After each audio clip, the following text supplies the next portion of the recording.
un site web? Merci, Shannon. Évidemment, ce n'est pas à refaire et nous sommes beaucoup plus attentifs à ce problème maintenant. Donc, si vous copiez vos remarques sur le contexte littéraire, quelque part, c'est pour avoir de très mauvais résultats. Donc, je vous mets en garde contre cette tentation. Il y a aussi le chapitre sur le contexte littéraire dans le livre de Richel que nous avions utilisé le trimestre dernier. Je vous l'ai envoyé de nouveau. Et aussi le chapitre 2 du livre de Alter. J'ai envoyé ces deux chapitres au cas où vous ne les aviez pas déjà dans vos appareils. Et il faut relire donc ces chapitres-là. Et puis, le vidéo du Bible Project qui, disons, qu'on vous a envoyé. Combien parmi vous avez déjà visionné ce vidéo-là? Je l'ai fait déjà. Tu l'as déjà fait. Est-ce que tu as aimé?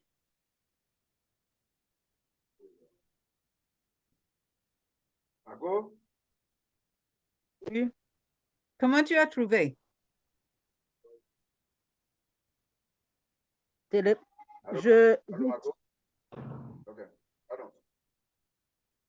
Continue.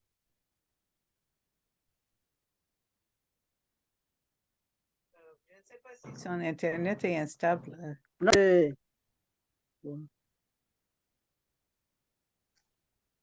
Ça va, Margot? Ça va?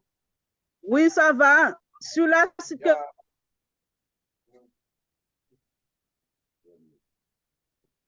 En tout cas, ce vidéo est... que vous avez donné. Sur la Oui, site oui, que vous avez donné. oui. Comment tu l'as trouvé? Sur le site web que vous avez donné, Celui qui s'appelle le scénario dans le récit biblique, qui donne l'exemple de Gédéon. qui est en bleu, je l'ai téléchargé sur. Oui, oui. En tout cas, c'est très bien. C'est bien fait. Et peut-être si on finit vite, on peut même le regarder ensemble à la fin. Mais c'est très bien fait. Et donc, maintenant, on passe aux questions auxquelles vous devez répondre. Et c'est comme c'était le cas pour le contexte historique, on vous demande de rédiger ces questions ou de les recopier sur Word et puis de répondre les uns après les autres. Comme ça, on sait exactement à quelle question vous répondez. Certains l'ont fait très, très assidûment et d'autres pas tellement.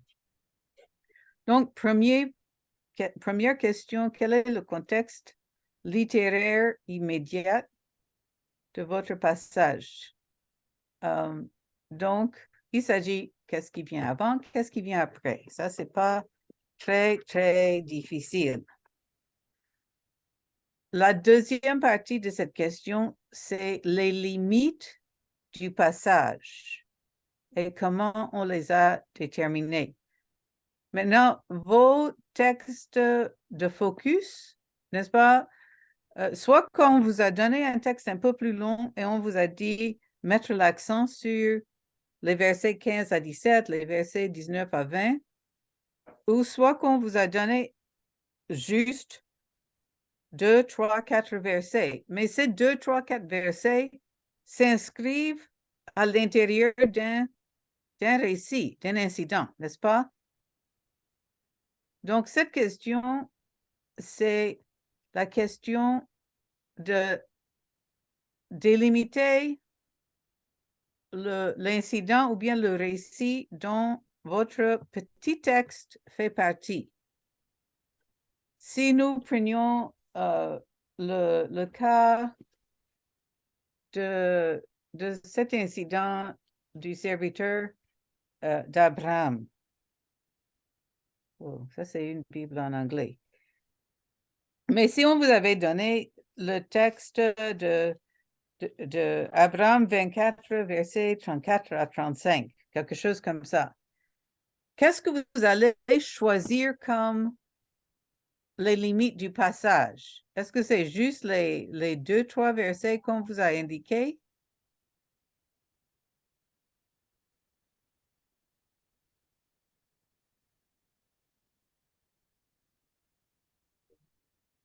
Quelles sont les limites de ce texte que nous avons vu le lundi?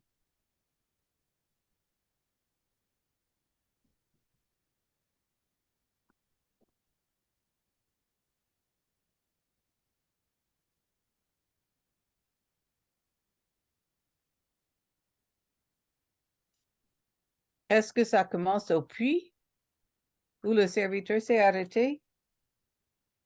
Est-ce que ça commence chez Laban? Où est-ce que ça commence?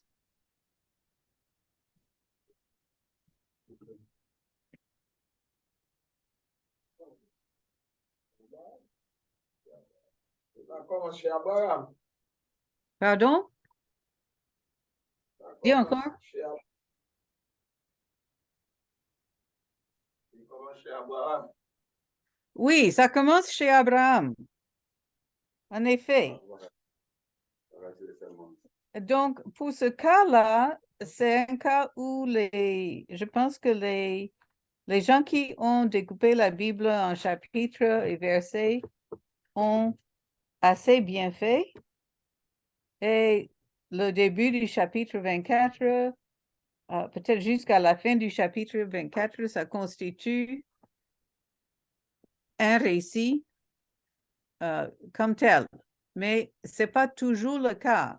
Vous pouvez avoir un récit qui commence au début du chapitre et qui se termine au milieu, ou bien ça commence quelque part et ça se termine à la fin du chapitre. Donc, il faut voir l'histoire en soi pour voir qu'est-ce qui fait un récit complet que nous pouvons considérer comme les limites du passage. C'est, par exemple, le cas du sacrifice d'Isaac, ou je peux dire le sacrifice avorté d'Isaac. On vous a donné, je pense, les versets 15 à 18. Ce qui est certain, c'est que les versets 15 à 18, ce n'est pas tout le passage. Le récit commence bien avant et ça se termine aussi un peu après. Donc, il faut regarder le contexte pour voir où est-ce que ce récit commence. Il y a aussi des indications dans la syntaxe du texte hébreu. Peut-être, par exemple, pour le cas de Genèse 24, c'est ce mot « alors Abraham était vieux » qui indique que nous commençons un nouveau récit. Mais j'avoue que pour moi, les questions de syntaxe hébreu, c'est assez difficile à cerner pour ce qui est des limites du passage. Mais c'est l'histoire lui-même qui vous dira ça commence ici, ça finit ici. Donc, vous rédigez un petit paragraphe pour répondre à cela. Maintenant, les thèmes ou le focus du passage, le sujet même, on peut dire, du passage. Si nous parlions de Genèse 24, qu'est-ce qu'on pourrait dire c'est le thème ou le focus du passage?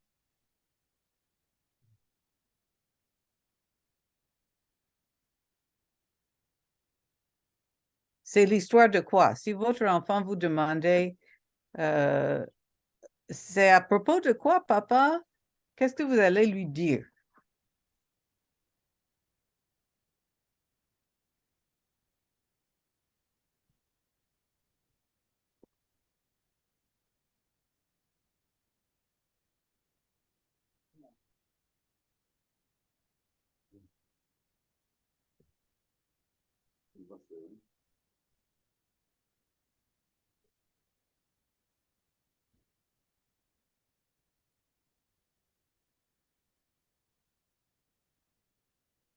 Genèse 24, c'est à propos de quoi?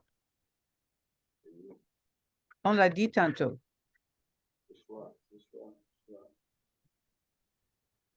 Le choix, n'est-ce pas, d'une épouse pour Isaac.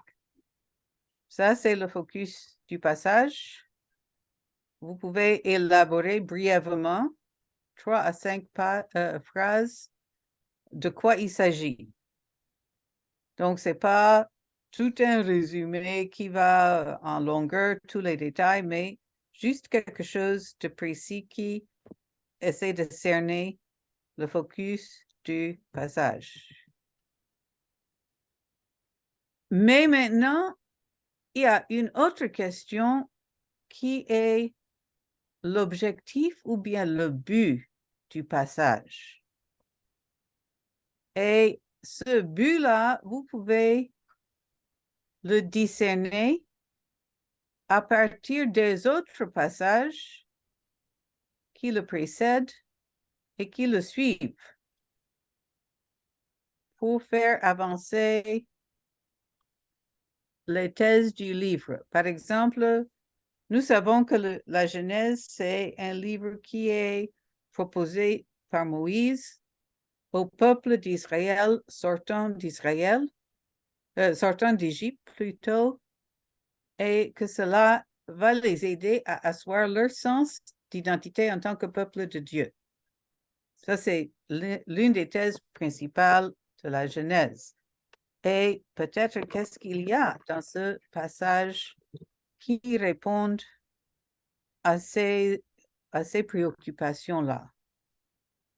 Quand nous parlons de Genèse 24, comme Dr. McDowell a dit, l'objectif n'est pas forcément de démontrer comment vous allez choisir une épouse ou comment vous allez faire la cour à une candidate éventuelle que vous sollicitez pour vous épouser ou pour épouser votre enfant.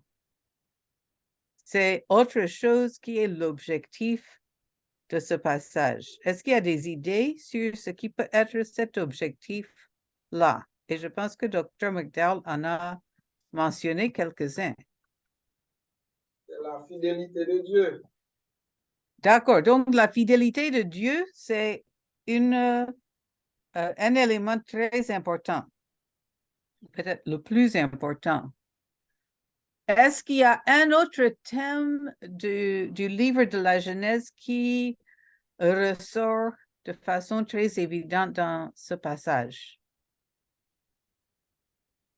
Et je pense que plusieurs personnes ont fait leur étude de mots sur ce sujet-là. Donc, ça, c'est un indice. Qu'est-ce que Dieu a promis à Abraham? L'accomplissement de l'alliance. De l'alliance, dans quelle mesure? Disons, quels sont les termes de cette alliance-là? De la postérité. Ah, la postérité. Donc, ça, c'est très important. Tout ce chapitre s'inscrit dans le contexte de la poursuite de la postérité d'Abraham qui va recevoir les promesses de Dieu, qui va être béni de Dieu, qui va servir de peuple à Dieu, qui va être le canal par lequel Dieu va bénir même les nations du monde. Donc, on peut dire que l'objectif de ce passage, c'est d'une part pour démontrer la fidélité de Dieu, oui, mais pas dans n'importe quel cadre. C'est pas juste la fidélité de Dieu pour aider Abraham à trouver des puits pour ses troupeaux ou bien une quelconque victoire militaire, mais c'est spécialement sa fidélité pour lui donner la descendance qui devait hériter des promesses. Donc, Ça, c'est fixer le passage dans un cadre un peu plus large, n'est-ce pas? OK. Et le guide pour l'exégèse et aussi le vidéo du Bible Project nous donne des exemples à cela. Parfois, le sujet qui saute aux yeux, le sujet superficiel du texte, ne constitue pas son objectif plus profond. OK. Maintenant, on demande comment la structure du passage contribue-t-elle à faire avancer cet objectif ou ces objectifs? Par exemple, sur quoi l'auteur s'attarde-t-elle pour souligner l'importance? Quand les auteurs bibliques prennent le temps d'élaborer tout un dialogue, ça nous attire l'attention sur ce moment précis, n'est-ce pas, de l'histoire. Sur d'autres choses, ils passent rapidement. Et ce sont des choses de moindre importance. Parfois, il y a des choses qui sont répétées. Il y a une apogée peut-être dramatique. Quand je dis apogée, c'est un point fort, n'est-ce pas, dans le drame du récit. Donc, si nous nous posions ces questions sur Genèse 24, sur quoi est-ce que l'auteur s'attarde pour en souligner l'importance?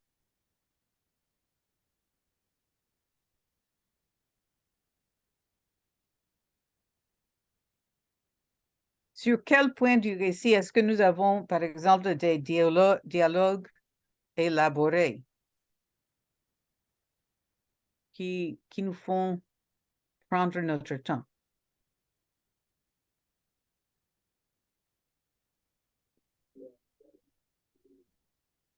Il y a dialogue entre Abraham et le serviteur. Oui. Il y a dialogue entre Abraham et Dieu en termes de prière. Et il y a dialogue entre Abraham et Rebecca. Je pense que tu veux dire entre le Non, serviteur et Dieu et puis le serviteur et Rebecca, n'est-ce pas? Oui. Oui. OK, donc ce sont des choses importantes. Quelles sont les choses sur lesquelles l'auteur passe rapidement?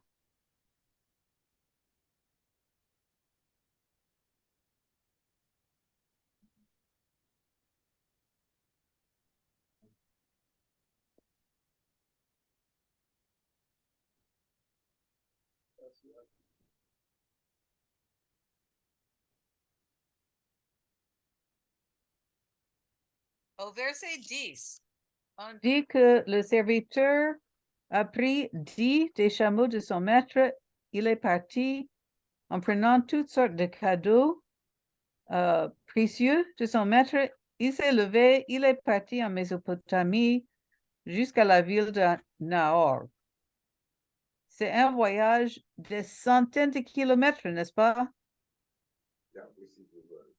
Et ça se passe dans l'espace d'un seul verset. Donc, ce n'est pas la longueur du voyage ou bien les incidents du voyage qui le préoccupent. Il passe rapidement dessus. Dans ce texte, est-ce qu'il y a des choses répétées?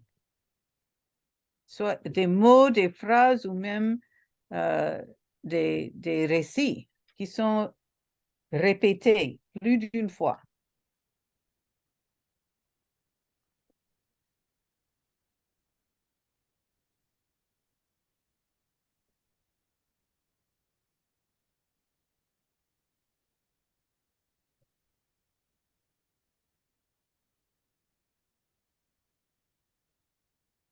Il y a un mot sur lequel Dr. McDowell s'est attardé un peu, c'est rapidement, n'est-ce pas? On a vu que Rebecca a fait ceci rapidement. Elle a fait cela rapidement, rapidement, rapidement. Donc, c'est peut-être important. Ça nous dit quelque chose sur la promptitude de Rebecca sous l'influence du Seigneur qui la rend disponible pour aller. Et on peut dire aussi que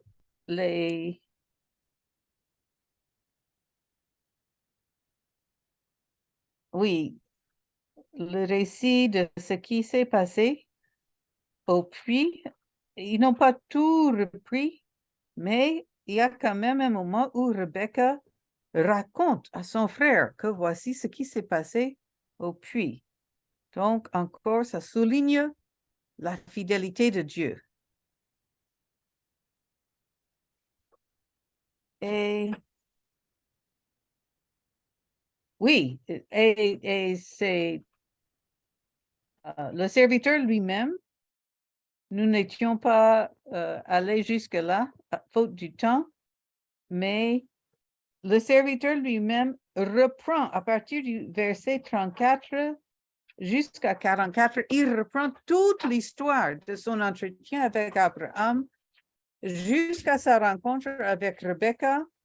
Il reprend tout ça. Donc, l'auteur n'était pas obligé, n'est-ce pas, de dire ça 2 fois. C'est la même chose qu'il a déjà raconté. Il aurait pu dire, alors le serviteur a raconté à Nahor tout ce qui s'était passé. Mais il n'a pas fait ça. Il a repris en détail ceci, cela, ceci, cela, ceci, cela. Donc, tout cela, ça fait partie de la structure du passage qui souligne la fidélité de Dieu que nous avions identifié comme le but ou l'objectif du passage. Même le fait que Rebecca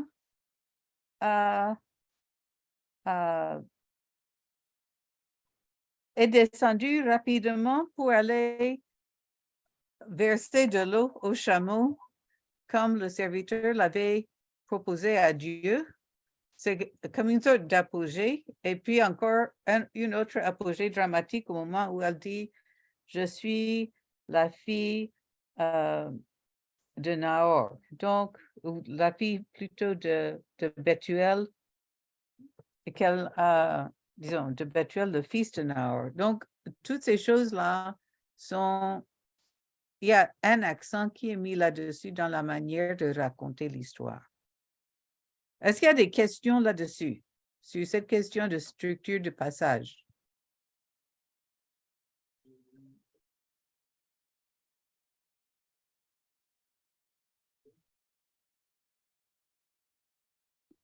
Pas de questions. Pas de questions? On continue? Oui. OK. Bien. On vous demande de consulter un plan ou un schéma de la Genèse. Soit il y en a, je pense, dans votre commentaire, Genèse, le livre des origines. Si vous avez des bibles d'études comme la Bible Thompson ou quelque chose comme ça, il y a peut-être un schéma dedans. S'il y a d'autres commentaires auxquels vous avez accès, donc ce n'est pas... Vous pouvez choisir le schéma que vous voulez. On ne vous demande pas de recopier ce schéma dans votre devoir. Vous êtes censé consulter seulement. Pas besoin de le recopier, mais on vous demande maintenant de dire comment le passage que vous travaillez s'insère plutôt logiquement et sur le plan littéraire avec les textes qui le précèdent et qui le suivent. Donc, si vous avez peut-être, vous avez la partie Genèse 1 à 11, et puis il y a le récit d'Abraham de 12 à X, et puis le récit d'Isaac, le récit de Jacob, le récit de Joseph. Ça, c'est déjà un plan grosso modo. Mais qu'est-ce que votre texte qu'on vous a disons, que vous avez choisi, en fait, qu'est-ce que ce texte-là apporte dans l'ensemble de tout ce récit du plan de Dieu? Qu'est-ce qui le relie aussi bien sur le plan thématique que littéraire à d'autres parties de la Genèse? Même quand nous parlions de Genèse 24 le lundi, il y a certaines phrases qui ont fait écho aux promesses de Dieu dans Genèse 12, n'est-ce pas?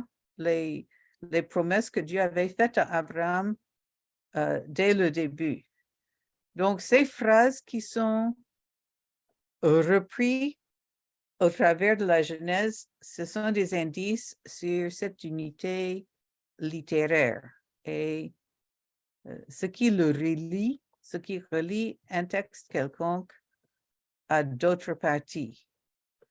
Et surtout, par exemple, quand vous avez tous des passages concernant un personnage biblique, peut-être qu'est-ce que ce texte que vous travaillez se rapporte à tout ce que nous savons de ce personnage, que ce soit Jacob, que ce soit Joseph, ou Isaac ou bien Abraham.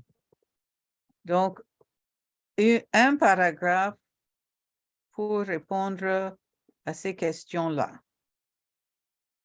Et il y a une vidéo sur Genèse 12 à 50. Je ne vous ai pas envoyé la vidéo, peut-être je le ferai après. C'est pas obligatoire, c'est facultatif, mais ça peut aussi être intéressant pour voir un peu ce plan de la Genèse. Maintenant, la question classique, qu'est-ce que vos réponses, surtout aux premiers quatre questions, qu'est-ce que les réponses à ces questions-là vous apportent pour vous aider à comprendre et à interpréter le passage? Donc, à comprendre quel est le but de l'auteur et alors pourquoi il a écrit telle chose de telle manière.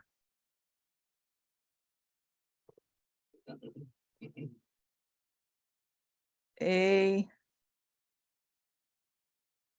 dernière question, quelles sont les choses qui sont importantes pour orienter votre prédication ou votre enseignement sur ce passage?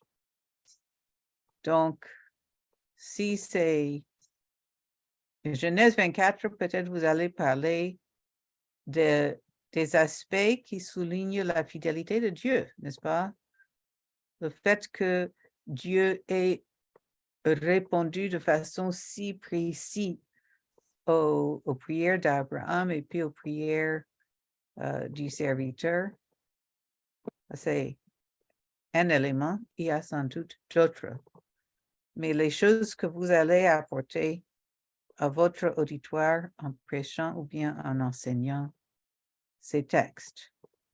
Mais on cherche des réponses bien pesées et enracinées dans le texte. Donc, pas seulement des informations, disons, des informations spirituelles à tout hasard, mais des choses qui sont vraiment précisément concernées par le texte. Est-ce que vous avez des questions alors sur ce devoir-là?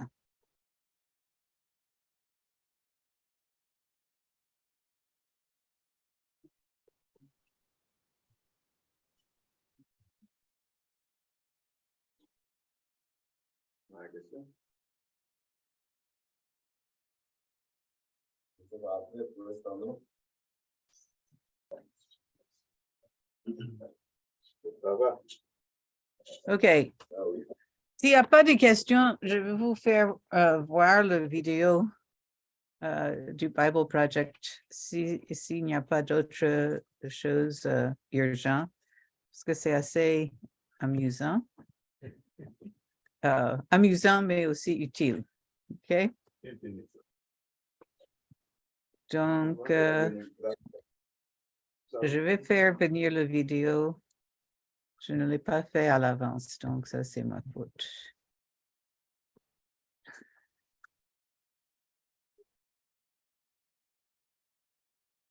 OK. Une minute.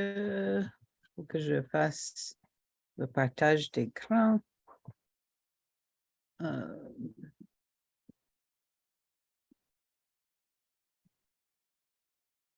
Partager le son. Et...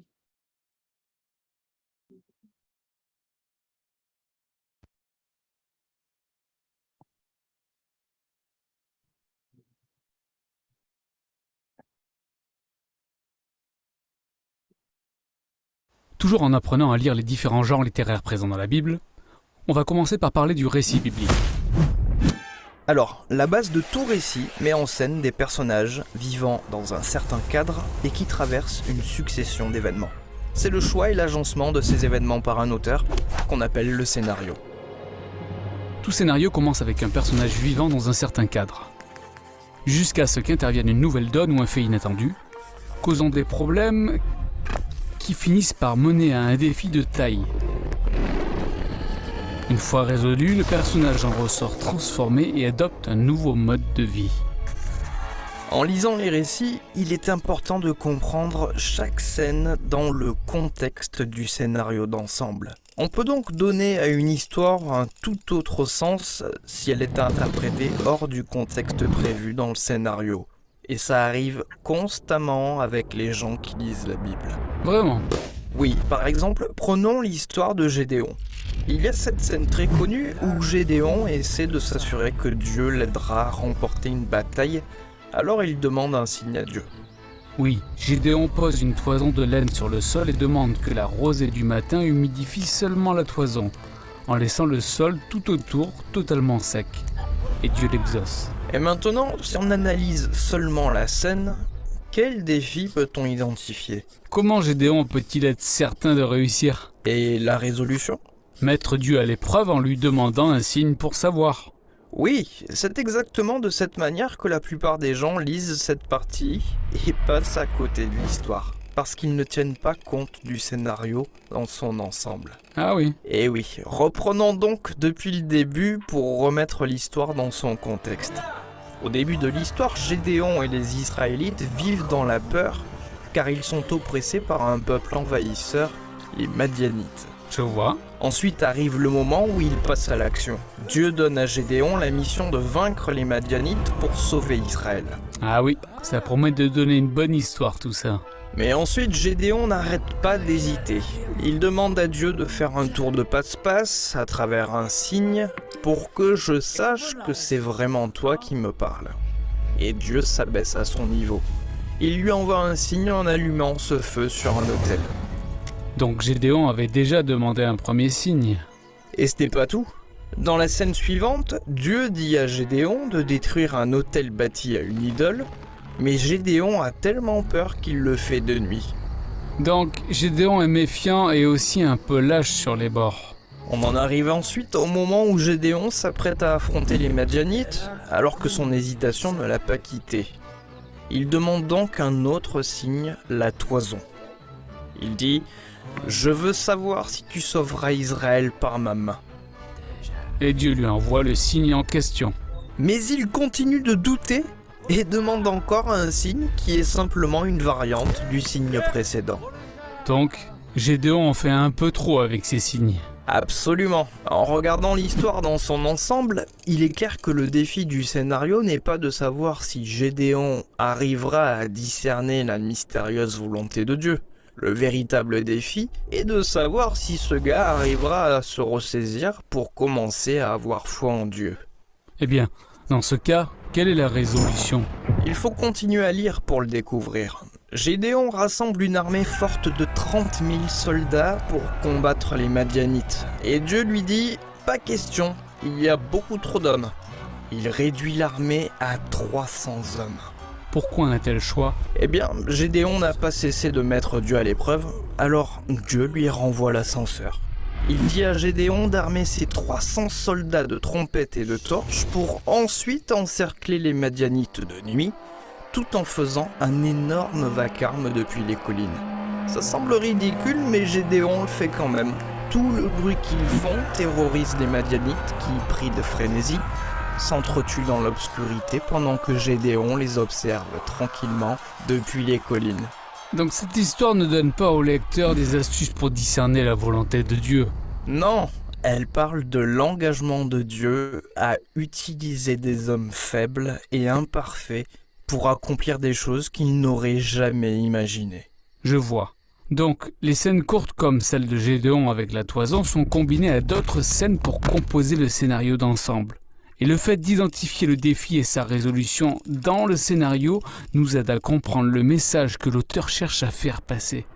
Ceci étant, l'histoire de Gédéon fait partie d'une série d'histoires relatant elles aussi les faits de ces dirigeants imparfaits et souvent discutables que sont les juges. Et chacune d'entre elles a un scénario qui lui est propre. Mais mises ensemble, elles constituent une phase majeure de l'histoire biblique, celle de l'époque des juges, avec un scénario spécifique. Donc il y a plusieurs phases dans l'histoire de la Bible. En effet, et toutes les histoires courtes, on en compte plusieurs centaines, constituent chacune une phase avec un scénario qui lui est propre. Et une fois assemblées, ces phases constituent les piliers du scénario d'ensemble portant l'histoire de la Bible dans son intégralité. Donc, quel que soit le passage de la Bible que je lis, je dois prêter attention au scénario d'ensemble pour réussir à comprendre chaque histoire selon son contexte. Exactement. La Bible est véritablement une œuvre littéraire brillamment élaborée. Ainsi, tous ces petits scénarios se chevauchent les uns les autres en intensifiant le suspense. Et en prenant du recul pour avoir une vision d'ensemble, on réalise comment elle s'imbrique parfaitement dans la seule et même histoire qui mène à Jésus.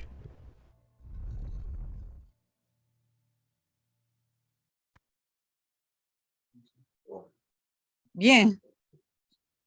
Comment vous avez trouvé la vidéo?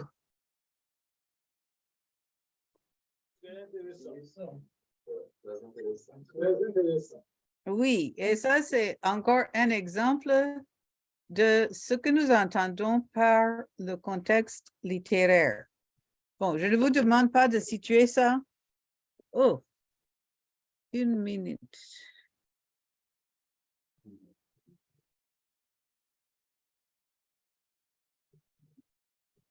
OK, mon YouTube allait reprendre là.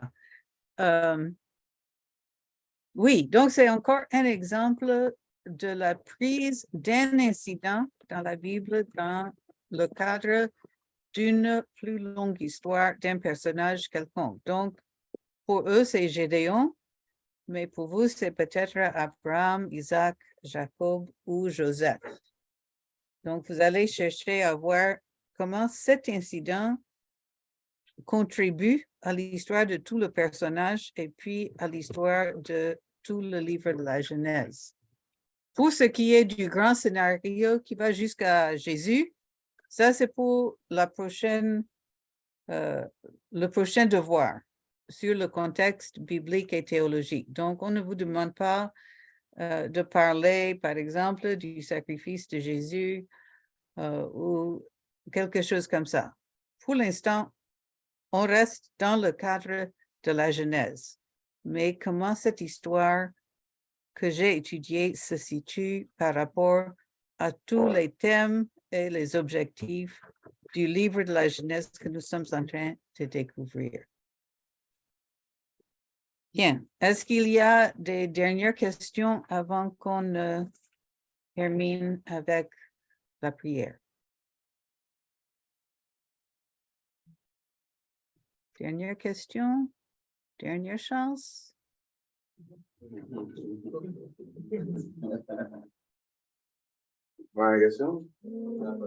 question? OK. OK. Donc, s'il y a des questions qui vous viennent à l'esprit par la suite, n'hésitez pas à me contacter par WhatsApp ou par courriel. Les deux sont valables. Prions alors le Seigneur. Père, nous te remercions de ta fidélité que nous avons déjà vue, par exemple, dans cette histoire du serviteur d'Abraham, dans ses démarches auprès de Rebecca et de sa famille. Nous te remercions pour cette fidélité que nous reconnaissons dans toutes ces histoires de la Genèse, et nous te prions, Père, de nous accorder du discernement, de l'intelligence pour bien saisir le but de chaque passage que tu nous as confié pour l'interprétation. Je te confie mes frères et sœurs pour cette fin de semaine.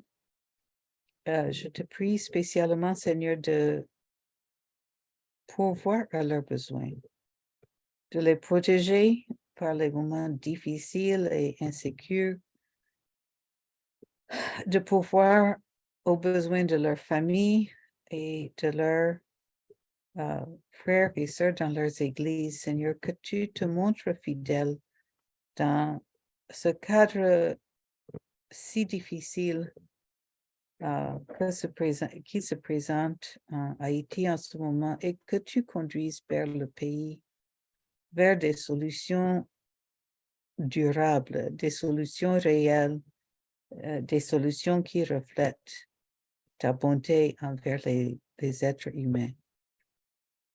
Père, je te confie chacun de nous pour notre fin de semaine, que tu nous conduises et que tu nous gardes dans ta voie. Au nom de Jésus. Amen. Est-ce que vous avez eu des nouvelles de Hervé? Je sais que son épouse a accouché, Dieu merci. Est-ce qu'elle se porte bien maintenant?